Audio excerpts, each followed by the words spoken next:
बिस्मिल्लाहिर्रहमानिर्रहीम। अस्सलाम वालेकुम डियर स्टूडेंट्स, आज हम लेक्चर नंबर 8 पढ़ेंगे जो कि सेट के मुख्तलिफ ऑपरेशंस और उनकी वेन डायग्राम पर मुश्तमिल है। हम सीखेंगे कि सेट्स के मुख्तलिफ ऑपरेशन जो है वो कैसे किए जाते हैं और उनकी वेन डायग्राम जो है वो कैसे बनेंगे। तो सबसे पहले हम पढ़ेंगे यूनियन। तो देखते हैं यूनियन की definition. Let A and B subset of a universal set U. फर्ज कर लें हमारे पास ए और बी दो सबसेट हैं यूनिवर्सल सेट यू के। Then union of sets A and B is the set of all elements in U that belongs to A or to B or to both and is denoted by A union B। तो फिर हमारे पास A और B set का union जो है उन तमाम elements जो यू के एलिमेंट्स हैं उन पर मुश्तमिल होगा जो या तो A के एलिमेंट हैं या B के हैं या दोनों में हैं। इसको हम A यूनियन B इस तरह लिखते हैं। सिंबॉलिकली जो है A यूनियन B बराबर होता है x belong to U such that x belong to A और x belong to B।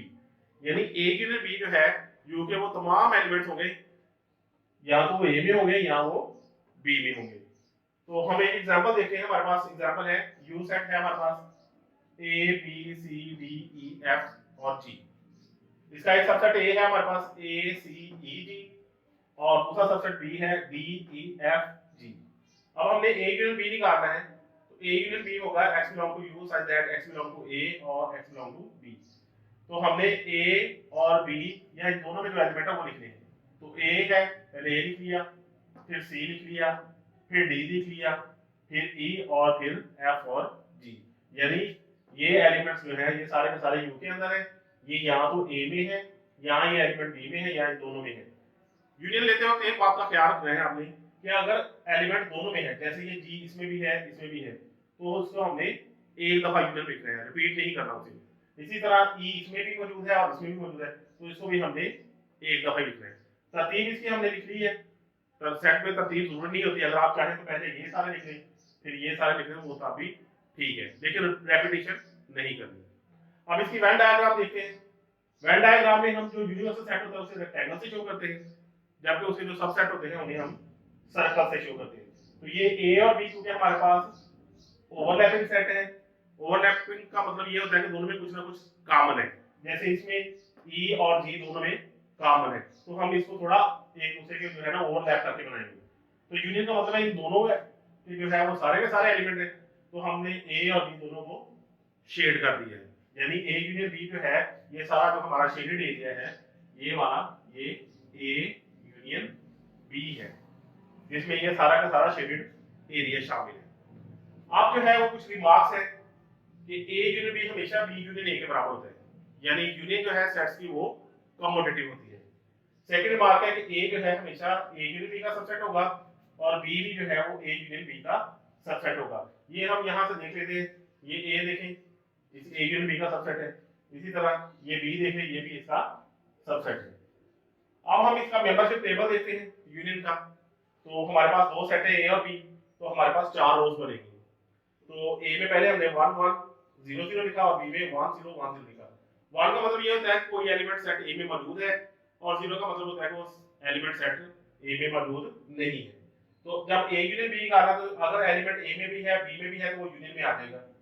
इसी तरह अगर वो सेट ए में एलिमेंट है बी में नहीं है तब भी यूनियन में आ जाएगा। अगर वो एलिमेंट सेट ए में नहीं है बी में है तब भी वो यूनियन में आ जाएगा। अगर वो ए में भी नहीं है बी में भी नहीं है तो फिर वो यूनियन में भी नहीं आएगा। तो इसका जो मेंबरशिप टेबल है वो सिमिलर है लॉजिक ट्रुथ टेबल के जो कि हमने कनेक्टिव डिसजंक्शन का बनाया था। यानी और का जो टेबल है और जो यूनियन का टेबल है ये दोनों सेम है। अब हम सेट्स का इंटरसेक्शन देखेंगे कि दो सेट्स का इंटरसेक्शन जो है वो कैसे मालूम करते हैं। तो इसकी डेफिनेशन देखेंगे। Let A and B be subsets of a universal set U. फर्ज कर लें कि हमारे पास एक यूनिवर्सल सेट यू उसके दो सबसेट्स हैं ए और B. The intersection of sets A and B is the set of all elements in U that belong to both A and B and is denoted by A intersection B। तो A intersection B में वो element होंगे जो दोनों में मौजूद होंगे। Symbolically हम इसको लिखते हैं a intersection b is equal to x belong to u such that x belong to a and x belong to b। तो इसके लिए एक एग्जांपल देखते हैं हम। Let u is equal to a b c d e f g, a is equal to a c e g and b is equal to d e f g।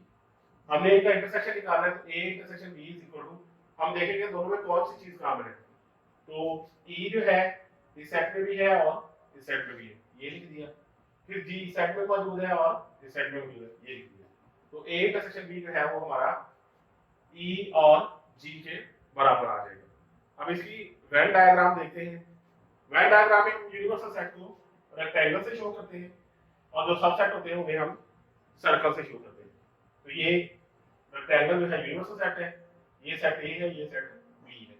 तो A intersection B, ये जो shaded area है जो कि ए के अंदर मौजूद है और बी के अंदर भी मौजूद है, तो ये ए इंटरसेक्शन बी है। अब कुछ रिमार्क्स हैं इंटरसेक्शन के बारे में। ए इंटरसेक्शन बी हमेशा बी इंटरसेक्शन ए के बराबर होता है, यानी इंटरसेक्शन जो है ये कम्यूटेटिव है।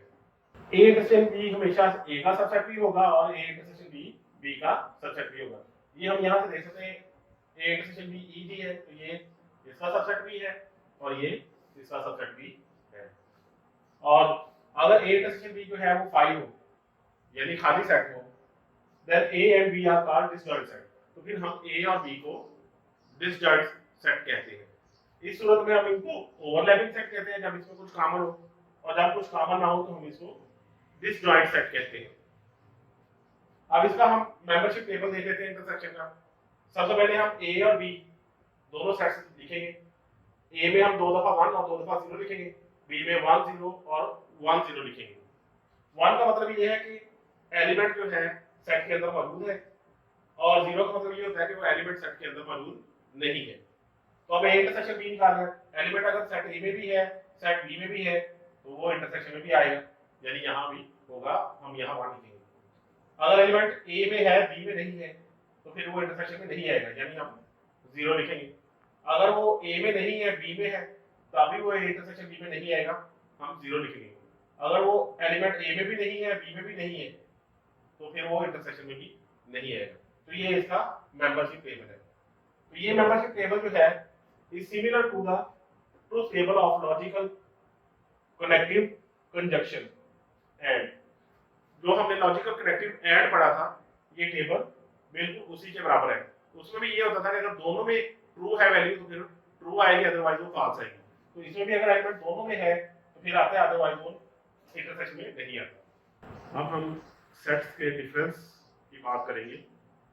दो सेट्स ए और बी का डिफरेंस उन तमाम एलिमेंट्स पर मुश्तमिल होता है जो सेट ए के अंदर होते हैं लेकिन सेट बी के अंदर वो एलिमेंट मौजूद नहीं होते। तो आइए इसकी डेफिनेशन देखते हैं। Let A and B be subsets of a universal set U. फर्ज कर लें कि हमारे पास ए और बी दो सबसेट हैं यू सेट के। The difference of A and B is the set of all elements in U that belong to A but not to B. तो डिफरेंस जो है ए और बी का उन तमाम एलिमेंट्स पर मुश्तमिल होगा जो ए में तो हो लेकिन बी में ना हो, and is denoted by A difference B और a slash b.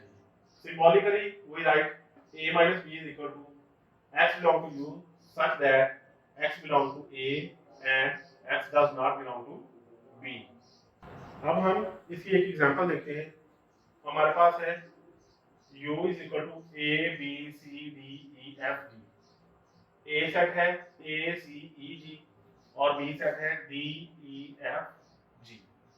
तो a डिफरेंस b हमने a पे वो एलिमेंट लेने हैं, a डिफरेंस b में वो एलिमेंट लेने हैं जो सेट a के अंदर हैं लेकिन सेट b के अंदर मौजूद नहीं है। तो इसमें a और c आ जाएगा।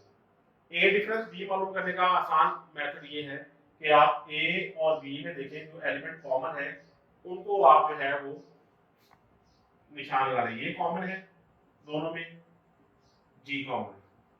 तो a और b में जो कॉमन है उनको आप छोड़ दें और एक के जो बाकी बचेंगे एलिमेंट वो लिख दें, तो हमारा a डिफरेंस b मालूम हो जाएगा। इसको फिर समझ लें, हमने क्या करना है, ए और बी में जो दोनों कॉमन है उनको निशान लगा लें और ए में वो वाले एलिमेंट छोड़ दें, जो बाकी बचेंगे ए के एलिमेंट वो लिखेंगे। यानी ए और सी वो एलिमेंट है जो ए में है, लेकिन ये ए और सी इसमें मौजूद नहीं है। अब इसकी वेन डायग्राम अगर हम देखें तो ये यूनिवर्सल सेट जो है उसको हम रेक्टेंगल से शो करेंगे और जो सबसेट्स हैं उनको सर्कल से शो करेंगे। तो ए डिफरेंस बी में हम ए के एलिमेंट लेंगे जो बी में मौजूद नहीं है, तो ये बी में एलिमेंट ए के आ रहे हैं तो वो छोड़ दिए हमने, तो सिर्फ ये जो शेडेड एरिया है ये ए माइनस बी है। कुछ रिमार्क्स हैं अब, A minus B is not equal to B minus A, यानी जो डिफरेंस है ए और बी का ये कॉम्यूटेटिव नहीं होता। ए माइनस बी हमेशा ए का सबसेट ही होगा। यहाँ से हम देख सकते हैं कि ये ए माइनस बी जो है इस ए का सबसेट है।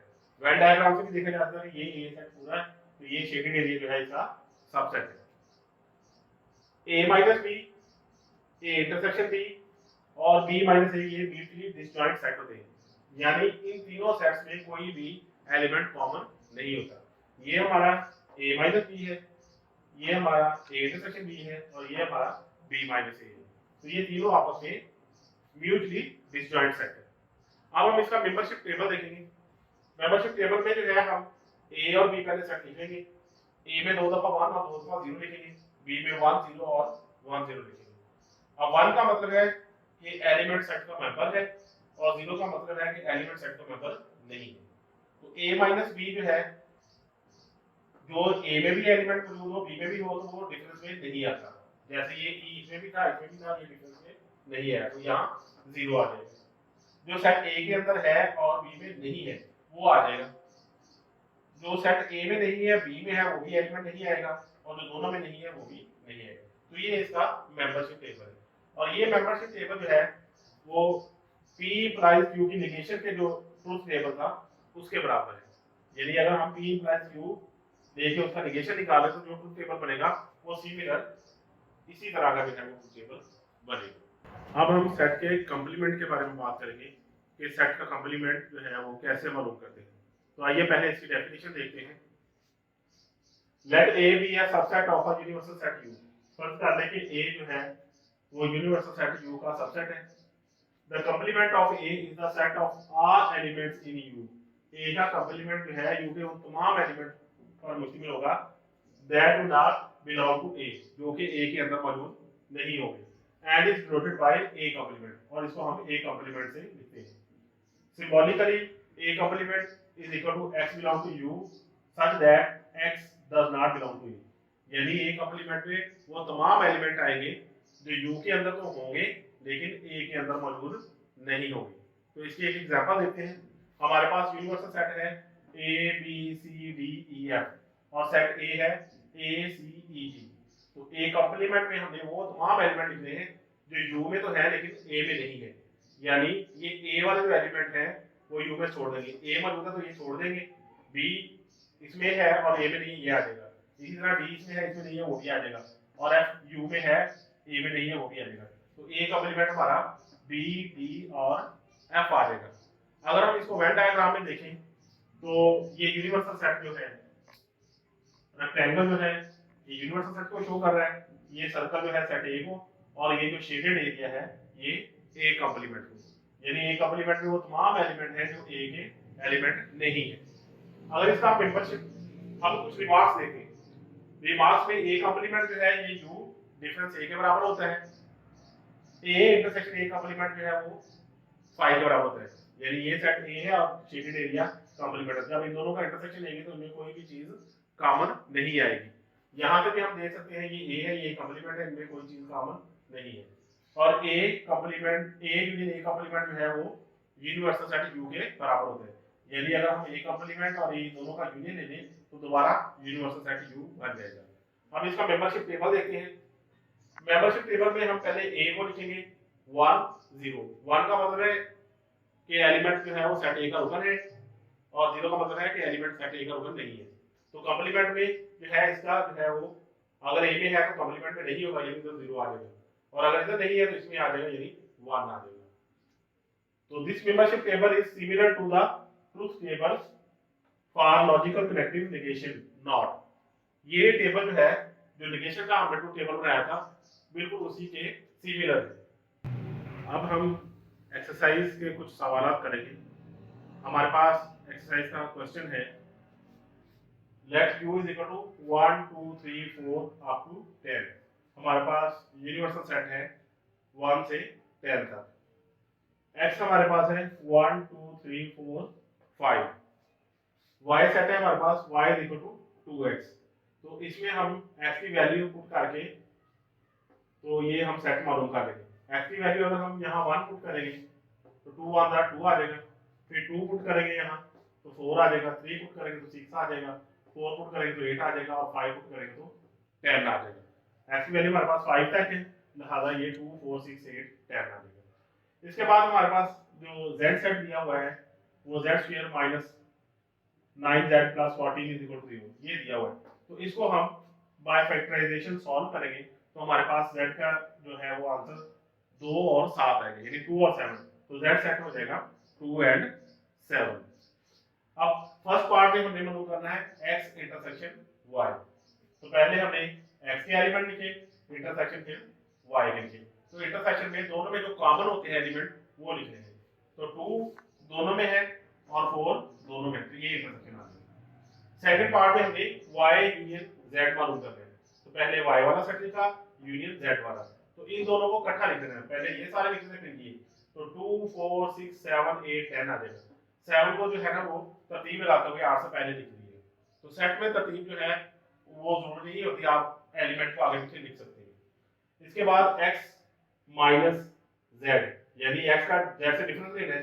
तो पहले x का सेट लिखा, डिफरेंस z का लिखा। तो डिफरेंस में हमने x के वो एलिमेंट लिखे हैं जो z में मौजूद नहीं है। तो ये आ जाएगा 1 3 4 5। 2 चूंकि z में मौजूद था वो 2 हम ये इसका एलिमेंट छोड़ देंगे। इसका एक और मेथड भी होता है कि आप इसमें देखिए दोनों में जो सेम है ना, जैसे ये 2 सेम है तो ये कैंसिल कर दें तो बाकी जो बचेंगे वो वाले एलिमेंट आप लिख लेंगे। तो ये हमारे पास x माइनस z आ जाएगा। इसका फोर्थ पार्ट है हमने y कॉम्प्लीमेंट मालूम करना है। तो y कॉम्प्लीमेंट होता है u माइनस y के बराबर। तो पहले हम यूनिवर्सल सेट लिखेंगे माइनस y लिखेंगे। तो ये सारे एलिमेंट जो 2 4 6 8 10 है ये छोड़ देंगे, बाकी हमारे पास बचेगा 1 3 5 7 और 9। फिफ्थ पार्ट है x complement minus z complement, ये मालूम करना है। तो पहले x कॉम्प्लीमेंट निकालेंगे। x कॉम्प्लीमेंट हमारे पास होता है u माइनस x। तो पहले u लिख लिया माइनस x लिख दिया। तो ये 1 2 3 4 5 सारे छोड़ देंगे, उसे आगे 6 7 8 9 10 इसका आंसर आ जाएगा। फिर z कॉम्प्लीमेंट ये u माइनस z के बराबर होगा। तो u सेट लिखा हमने 1 to 10 माइनस z लिखा 2 7। तो इसमें 2 और 7 छोड़ देंगे, बाकी एलिमेंट लिखेंगे 1 3 4 5 6 8 9 एंड 10। अब इन दोनों का डिफरेंस ले लेंगे, x complement minus z complement. तो पहले x कॉम्प्लीमेंट के एलिमेंट लिखे, ये जो हमारे पास आंसर आया था 6 7 8 9 10, फिर माइनस z कॉम्प्लीमेंट जो है ये इसकी वैल्यू दी थी।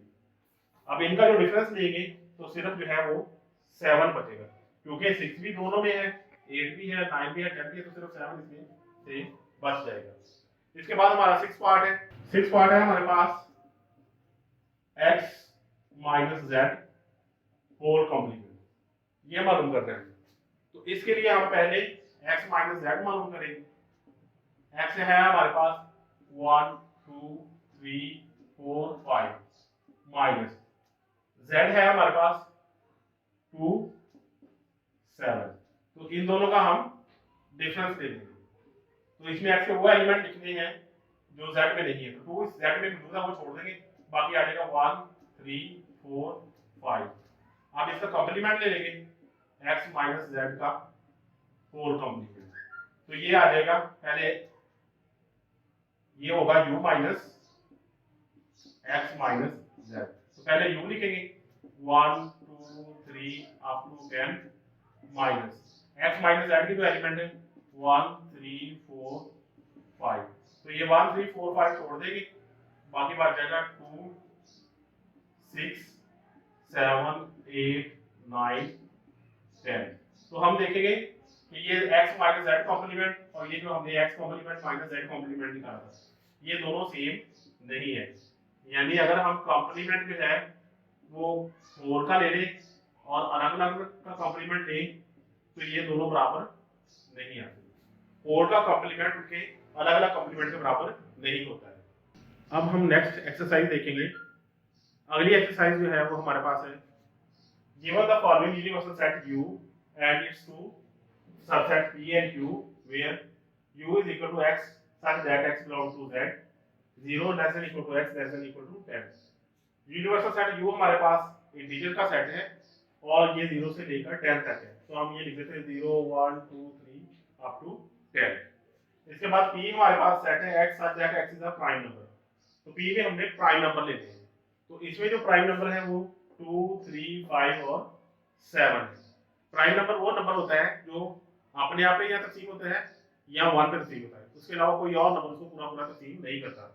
और याद रखें प्राइम नंबर हमेशा 2 से स्टार्ट होता है, यानी 2 फर्स्ट प्राइम नंबर है, इसके बाद आगे प्राइम नंबर दे देंगे। क्यू हमारे पास है x such that x square less than 70। Q में हमने वो एलिमेंट लेने हैं जिनका स्क्वायर 70 से कम आता है, तो 0 1 2 3 4 5 6 7 8 ये वो तमाम नंबर है जिनका स्क्वायर ले तो 70 से कम आता है। 8 का स्क्वायर 64 होता है। 9 और 10 हमने छोड़ दिया, अगर 9 का स्क्वायर लेंगे तो वो 81 आ जाएगा, वो इससे 70 से ज्यादा हो जाएगा, इसलिए हमने उसको नहीं लिखा। तो 0 से 8 तक ये हमारा सेट क्यू है। तो फर्स्ट पार्ट है draw a Venn diagram for the above, इसलिए हमने वेन डायग्राम बनानी है। और सेकंड पार्ट में list the element in P complement intersection Q, फिर हमने P कॉम्प्लीमेंट इंटरसेक्शन Q निकालना है। तो वेन डायग्राम बनाने के लिए हम जो है वो सबसे पहले देखें, सबसे छोटा सेट जो है वो P है, तो इसमें 2 3 5 7 ये P हो गया। इसके बाद इससे बड़ा सेट जो है वो Q है, वो 0 से 8 तक है, तो P वाले एलिमेंट 2 3 5 7 तो आ गए इसके अंदर, तो 0 1 4 6 8 बाकी वो भी इसमें लिखिए।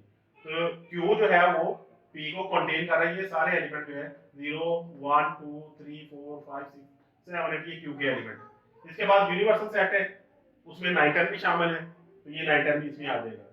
तो ये इसकी वेन डायग्राम है कि P को Q ने कंटेन किया हुआ है और इन दोनों को यूनिवर्सल सेट U ने कंटेन किया हुआ है। अब सेकंड पार्ट में हमने निकालना है P कॉम्प्लीमेंट इंटरसेक्शन Q। तो पहले P कॉम्प्लीमेंट निकालेंगे, ये होता है U माइनस P के बराबर। तो पहले U लिख लें 1 2 3 अप टू 10 माइनस P जो है 2 3 5 7। तो जब इनका डिफरेंस लेंगे तो 2 3 5 7 इसमें से निकाल देंगे, बाकी बचेंगे 0 1 4 6 8 9 और 10। अब हमने P कॉम्प्लीमेंट इंटरसेक्शन Q निकालना है, तो पहले ये P कॉम्प्लीमेंट लिखा, इंटरसेक्शन ये Q कॉम्प्लीमेंट लिखा। तो इंटरसेक्शन में हमने वो एलिमेंट लिखने हैं जो इन दोनों सेट्स में कॉमन है। तो 0 दोनों में मौजूद है, वो लिख दिया, 1 भी दोनों में है, वो भी आ जाएगा, 4 भी दोनों सेट्स में है, वो भी आ गया, 6 है दोनों में और 1 है। तो एक P कॉम्प्लीमेंट इंटरसेक्शन Q जो है 0 1 4 6 8 ये हमारा आंसर है। अब हमारे पास नेक्स्ट एक्सरसाइज है, उसे देखते हैं।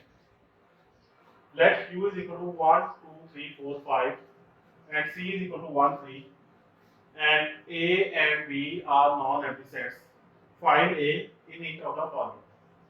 हमें सेट U दिया गया है और C दिया गया है, तो हमने इनको जो है वो इस्तेमाल करते हुए सेट A की वैल्यू फाइंड करनी है। तो पहला पार्ट हमारे पास है, उसकी इंफॉर्मेशन दी है कि A union B universal set के बराबर है, U के बराबर है। A इंटरसेक्शन B जो है वो एम्प्टी सेट है और B जो है वो 1 के बराबर है, तो हमने A की वैल्यू फाइंड करनी है।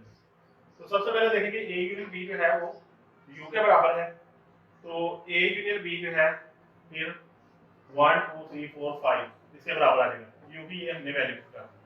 अब हमें पता है कि B 1 है और A और B का इंटरसेक्शन खाली सेट है, यानी A और B दोनों डिफरेंट सेट हैं और B जो है 1 के बराबर है, तो इसका मतलब है कि A जो है 2 3 4 5 इसके बराबर होगा, क्योंकि अगर हम इस B और A का यूनियन लेंगे तो दोबारा हमारे पास ये U बन जाएगा, तो A की वैल्यू 2 3 4 5 आ जाएगी।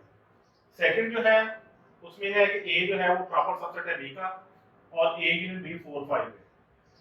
अब क्योंकि A प्रॉपर सबसेट है B का, तो A union B union B के बराबर होगा। जब भी कोई सेट दूसरे का सबसेट हो तो उनका यूनियन जो है वो सुपर सेट आता है, तो B की वैल्यू जो है फिर हमारे पास 4 5 आ जाएगी, यानी B बराबर A यूनियन B के ऊपर, जो कि 4 और 5 के बराबर है। अब A जो है प्रॉपर सबसेट है B का, तो B के दो ही प्रॉपर सबसेट बनते हैं, यहाँ 4 बनता है, यहाँ 5 बनता है, तो लिहाजा A की वैल्यू यहाँ 4 होगी, यहाँ 5 होगी। थर्ड वाले में हमारे पास है कि A इंटरसेक्शन B जो है वो 3 के बराबर है, A यूनियन B 2 3 4 है, B यूनियन C जो है 1 2 3 है और सी जो है हमें पहले ही बताया हुआ 1 3 है, तो हमने इसको इस्तेमाल करते हुए ए की वैल्यू निकाली। तो सबसे पहले देखें हम कि ए इंटरसेक्शन बी जो है 3 के बराबर है, तो इसका मतलब है कि ए की वैल्यू भी जो है वो 3 जो है वो ए के सेट का भी मेंबर है और 3 जो है वो बी सेट का भी मेंबर है। यानी ए इंटरसेक्शन बी अगर 3 है तो 3 जो है ए का एलिमेंट भी होगा और 3 जो है वो बी का भी एलिमेंट होगा, क्योंकि इंटरसेक्शन में वो एलिमेंट आता है जो दोनों में हो। इसके बाद हम अगर इस इंफॉर्मेशन को लें बी यूनियन सी 1 2 3 और सी जो है 1 3, तो देखिए सी जो है वो 1 3 है, इसका मतलब ये जो 2 है फिर ये बी का एलिमेंट होगा, क्योंकि 1 3 जो है सी का एलिमेंट, तो 2 बी का होगा, इसलिए बी यूनियन सी जो है 1 2 3 आ रहा है।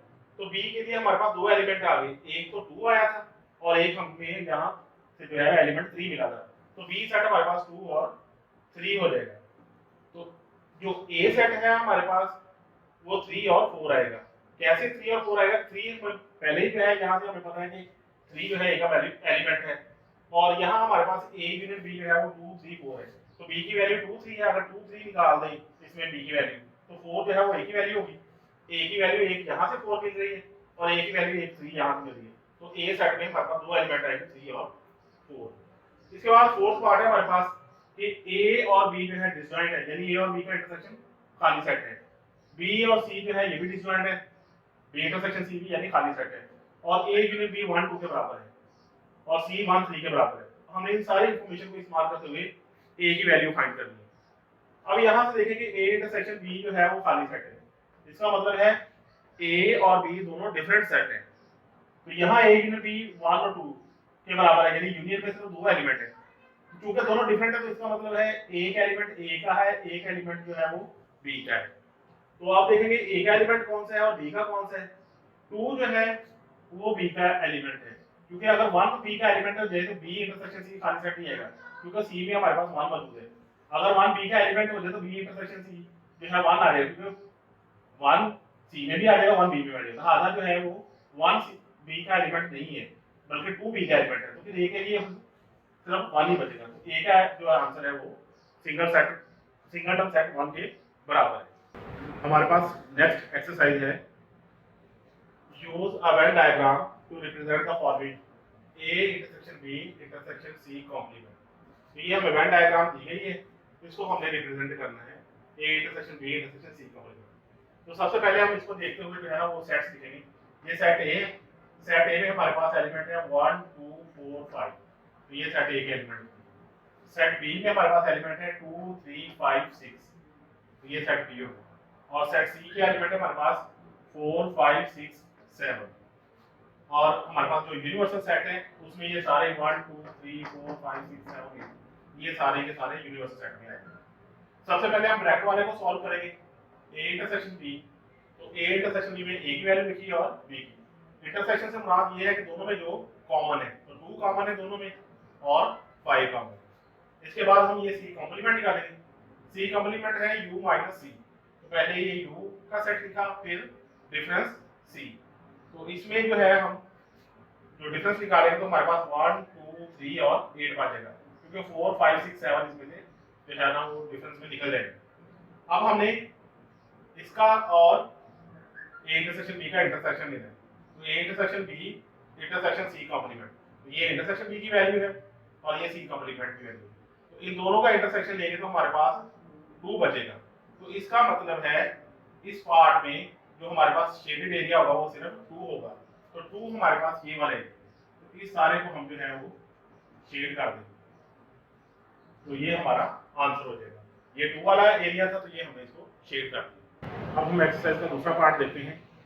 दूसरे पार्ट में हमारे पास है A complement union B union C, तो हमारे पास ए सेट जो है वो 1 2 4 5 है और बी सेट है 2 3 5 6 और सी है 4 5 6 7 और यूनिवर्सल सेट जो है वो 1 2 8 है।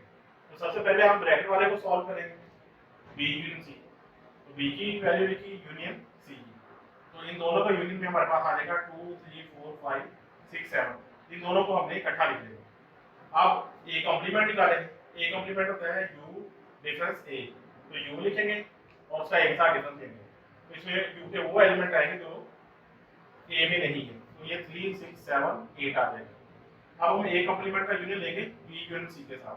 तो ये ए कॉम्प्लीमेंट की वैल्यू है, ये जो है हमारे पास बी यूनियन सी की वैल्यू। तो जब इसका यूनियन करेंगे इन दोनों का तो हमारे पास आ जाएगा 2 3 4 5 6 7 8। तो यहाँ ये वाला जो सेट है हमारे पास जो आंसर आया है ये यूनिवर्सल सेट के बराबर है, सिर्फ इसमें 1 नहीं है। तो हम 1 को छोड़ के बाकी सारा शेड कर देंगे। तो 1 को छोड़ देंगे, बाकी सारा जो है हम एरिया इसका शेड कर देंगे। तो ये हमारा जो है वो इसका रिक्वायर्ड जो है वो आंसर। सिर्फ हम 1 को छोड़ेंगे और बाकी सारा का सारा जो है वो एरिया जो है वो शेड कर देंगे। सिर्फ ये हमने 1 को छोड़ा है क्योंकि हमारे पास आंसर 2 3 4 5 6 7 8 तक है। अब थर्ड पार्ट देखते हैं। थर्ड पार्ट में हमारे पास है a minus B intersection C. तो इसमें पहले हम ब्रैकेट को सॉल्व करेंगे, a माइनस बी करेंगे। तो a लिखेंगे 1 2 3 4 1 2 4 5, हमारे पास है 1 2 4 5 और b है हमारे पास 2 3 5 6। b सेट है हमारे पास 2 3 5 6। तो इनका डिफरेंस लेंगे तो हमारे पास वो 1 और 4 आ जाएगा। यदि a के वो एलिमेंट दिखने हैं जो b में नहीं है, तो 1 और 4 b में नहीं है। अब इसका इंटरसेक्शन ले लेंगे c के साथ। तो a माइनस बी हमारे पास है 1 4 और c है हमारे पास 4 5 6 7। इनके इंटरसेक्शन में सिर्फ 4 आएगा। तो हम सिर्फ उस एरिया को शेड करेंगे जहां 4 आता है। तो ये 4 वाला एरिया हमारे पास शेड होगा। इसका आंसर जो है हमारे पास वो ये शेडेड एरिया आ जाएगा। फोर्थ पार्ट देखेंगे। फोर्थ पार्ट हमारे पास है a intersection b complement union c complement. तो a हमारे पास 1 2 4 5 है, b 2 3 5 6 है, c 4 5 6 7 है और u जो है वो 1 2 8 है। तो b कॉम्प्लीमेंट निकालेंगे सबसे पहले। b कॉम्प्लीमेंट होता है u माइनस b। u के वो एलिमेंट जो कि b में नहीं है तो वो बनेंगे 1 4 7 8। उसके बाद हम a का इंटरसेक्शन करेंगे b कॉम्प्लीमेंट के साथ। ये हमारे पास a है और ये b कॉम्प्लीमेंट है। तो इन दोनों में 1 कॉमन है और 4 कॉमन है। तो ये आ जाएगा 1 4 का इंटरसेक्शन। अब c कॉम्प्लीमेंट होता है u माइनस c। तो u में से c वाले एलिमेंट निकाल देंगे। c वाले एलिमेंट है 4 5 6 7। तो ये 4 5 6 7 निकाल दें तो बाकी हमारे पास बचेगा 1 2 3 और 8। अब हम a इंटरसेक्शन b कॉम्प्लीमेंट का यूनियन देंगे c कॉम्प्लीमेंट के साथ। तो a इंटरसेक्शन b कॉम्प्लीमेंट हमारे पास आया था 1 4 और c कॉम्प्लीमेंट ये। इन दोनों का जब हम यूनियन लेंगे तो ये आ जाएगा 1 2 3 4 और 8। अब हम 1 2 3 4 और 8 जिनमें ये नंबर है उसको शेड कर देंगे और बाकी एरिया छोड़ देंगे। तो 1 2 3 4 और 8। तो हमारा एरिया जो है वो, तो हमारे पास सिर्फ 5 6 और 7 ये वाला एरिया बच जाएगा और बाकी सारा हम इसके अलावा शेड कर देंगे। तो ये हमारा इसका आंसर।